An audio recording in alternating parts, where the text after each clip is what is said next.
It's really nice to be with you today. I was pretty excited to be invited to join you.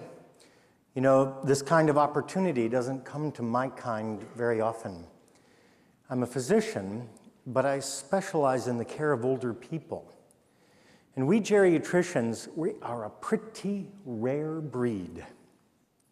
You might not realize it, but the United States of America has only 6,000 geriatricians in a nation of 300 million people. Even worse, that number's not going up, it's going down. So for a lot of you, this actually might be the only time you ever get to see a geriatrician live and in person.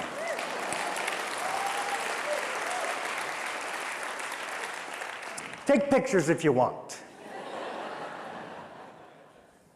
And while you do, I'm going to ask a question.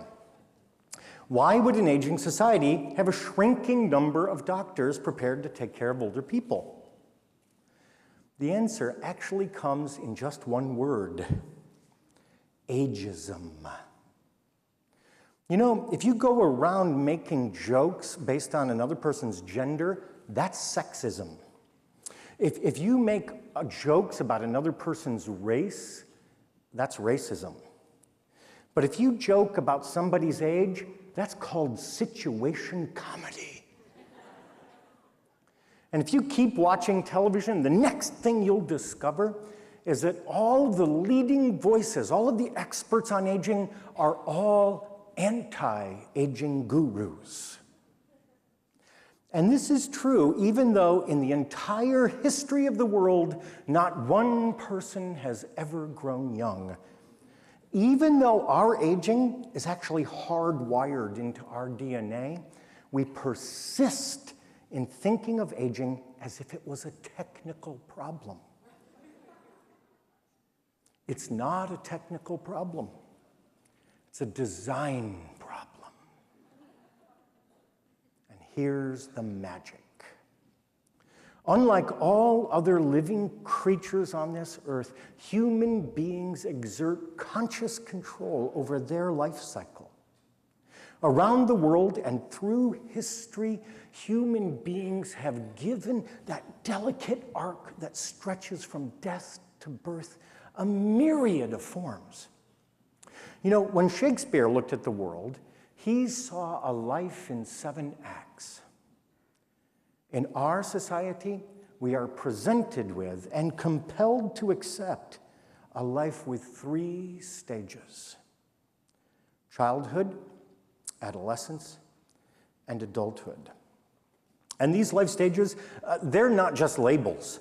They're incredibly powerful filters through which we put all of our thoughts and feelings and emotions and sensations. In large part, who we are and how we are in the world is defined by our status as children, adolescents, or adults. And this is actually part of the problem. You see, we inhabit our life cycle so fully and completely that we've missed a radical change. It turns out that as all of us have been moving through the life cycle itself has been changing. Here's how it worked. About 60 years ago, an enormous generation was born into American society. And it was so massive and dense that really, from the very beginning, this baby boom generation actually had the power to bend our culture. It was like a massive cultural neutron star. And not only could it bend culture, it could magnify the stage of life as the boomers occupied it. I can give you a pretty dramatic example of how that worked. In the 1950s, adolescence was seen as kind of a quirky little period where people had little teenage problems before they grew up. I mean, everybody's seen Happy Days, right? Well, what happened 15 years later when that massive generation slammed into adolescence? I'll tell you what, they set off an earthquake that just pegged the cultural Richter scale. I mean, if you have one teenager, she might sneak out behind the house for a cigarette. If you have millions and millions of adolescents all pulsing with countercultural fervor, they're probably gonna surround the Pentagon and try to levitate it. In fact, as the boomers emerged out of childhood and slammed into adolescence, they created their first generational crucible, and it almost set America on fire. Now, the good news for all of us personally and culturally is that adolescence does not last forever. And as the boomers began to exit adolescence and discover adulthood, all of a sudden, youthful rebellion didn't look quite so nice. Playtime was over. All those humdrum virtues of predictability and reliability and performance, all of a sudden, they were magnified. And they became cardinal cultural virtues. You can see this by looking at America's bookshelves. In the 1960s, they were loaded up with titles like Be Here Now by Ram Dass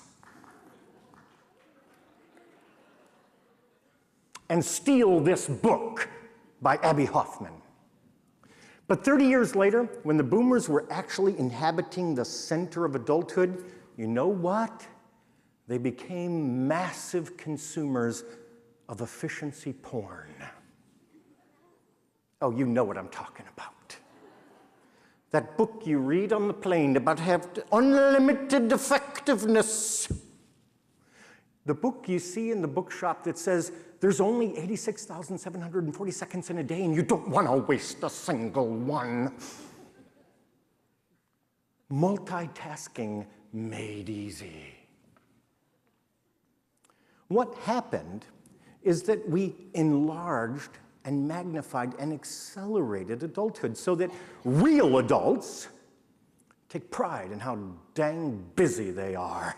Whew, you wouldn't believe my inbox. I have no time. I'm so busy. That's not a complaint, that's bragging. Now, I'll say this on behalf of the adults in the room. You know, we adults, we love the smell of electrons in the morning because they smell like victory. We've got hypercaffeinated, hyperactive, hyperkinetic adulthood. And if the only problem was that the people living in the middle of it couldn't see that there's something wrong with that, if that was the only problem, I probably wouldn't be here today. But we've also grown adulthood across the lifespan. I want to talk to the people in the room who are the children of the baby boom generation. You know who you are. Your generation, unlike almost all other human generations, experienced a childhood that was significantly different than that of your parents. For the most part, in most cases, your parents experienced childhood as a kind of safe harbor, a lacunae of time and space that was generally set aside for growth and development. You experienced childhood as a staging ground for an assault on adulthood. You had more leagues and lessons and more tests and more productivity-based evaluations of your performance than was really right or good. Your childhood was warped by the incredible cultural power of your parents' generation. You lived an adultified childhood.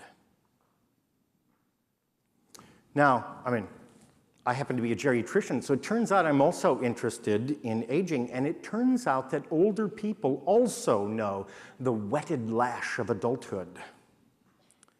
In our society, older people are constantly measured by and diminished according to that ugly 5-letter word, still. The adults in the room all know how to play this game. You can play with me. We'll do it together. Oh, yeah, my Uncle Max, wow, he's 86, and he drives. Oh, you don't think that's something, you know, my dad, he's 87, and he works every day. Oh, you guys got nothing. My great-grandpa just got back from climbing K2. He's 96. He's in Florida now because he loves to water ski. Barefoot. In the nude. Older people have standing in American society only to the degree that older people can do the things that young people do. And what happens to them if somehow they can't still do what young people do? They disappear. Or more accurately, they are disappeared. Our society operates a vast archipelago of old age institutions. Believe it or not, America has more nursing homes than Starbucks coffee shops. 1.6 million people are confined to those institutions right now, and you know what? Their only crime is frailty. And despite this, most of them are serving life sentences without the possibility of parole.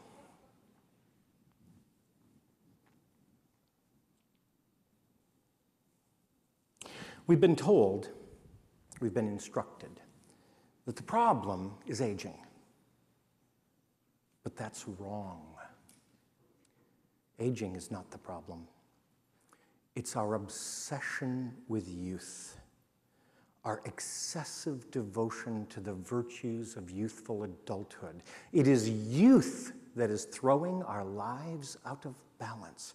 It is adulthood that is sucking the pleasure and the joy out of our daily existence. We are living in a society afflicted by a malignant enlargement of adulthood. But I'm not worried. You know, America might have more anti-aging gurus, I'm sure it does, than geriatricians. The anti-aging movement might completely dominate the media and publishing. I think it does.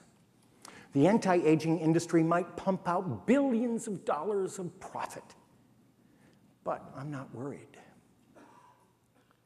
I actually accept aging. I embrace aging, and I endorse aging because it is aging that is going to save us.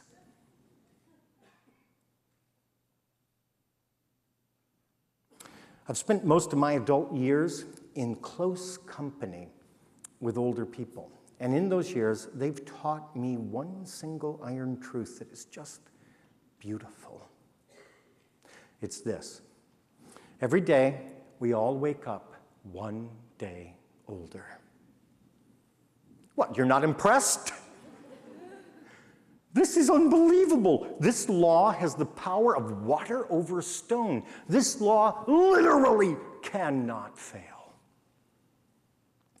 I'm actually excited about aging because aging is going to work a piece of magic on our society. You see, the boomers, even though they like to think they don't always have to follow the rules, they have to follow this rule. And every day, the members of the post-war generation wake up one day older and one day farther removed from the epicenter of adult power. Every day, the boomer generation wakes up one day closer to a radical reconsideration of youth and adulthood.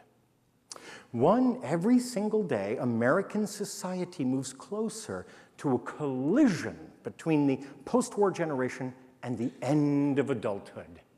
And let me tell you, grab the popcorn, because we haven't seen anything like this since the first crucible years when the boomers entered adulthood. I'm telling you, what's going to happen? Millions of people are going to try to deny the reality of their own aging. Millions of people are going to be burning with desire to avoid life's next great developmental challenge. But still, it will come. I'm really glad about that. The reason I'm glad is that as the post-war generation begins to leave adulthood, they're going to open a passage into something that the people in this room barely believe exists. We are going to begin finding out that there's life beyond adulthood. Oh, yes. There is life beyond adulthood, and it has a name. Its name is elderhood. And I stand before you today as its ambassador. Listen to me. Trust me. Elderhood is real.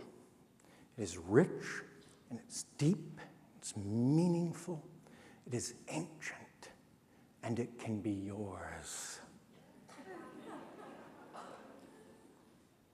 If you're willing to outgrow adulthood.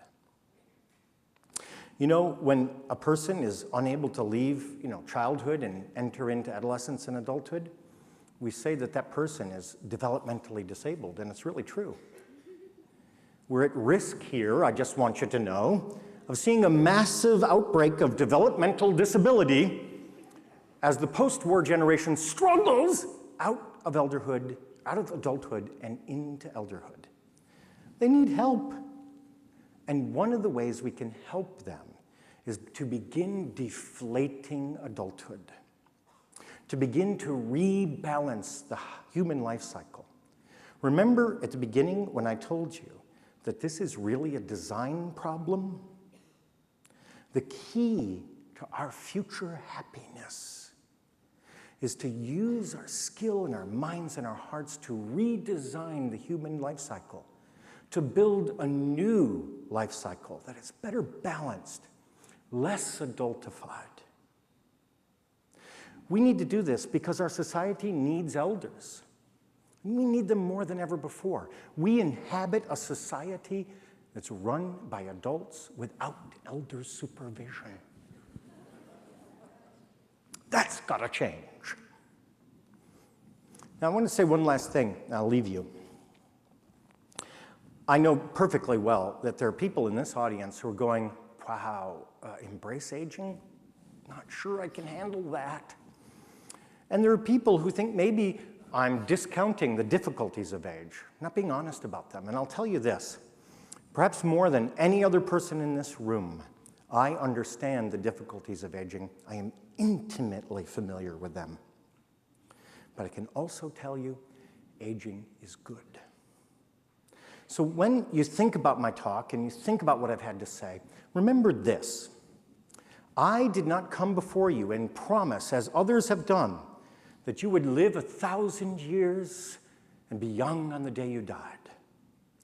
Instead, I came before you and reminded you that our aging and our ultimate mortality are cornerstones of our humanity. Now is the time for us to begin rebuilding our life cycle. I am the ambassador from Elderhood. And I came here today to remind you, we are all elders in the making.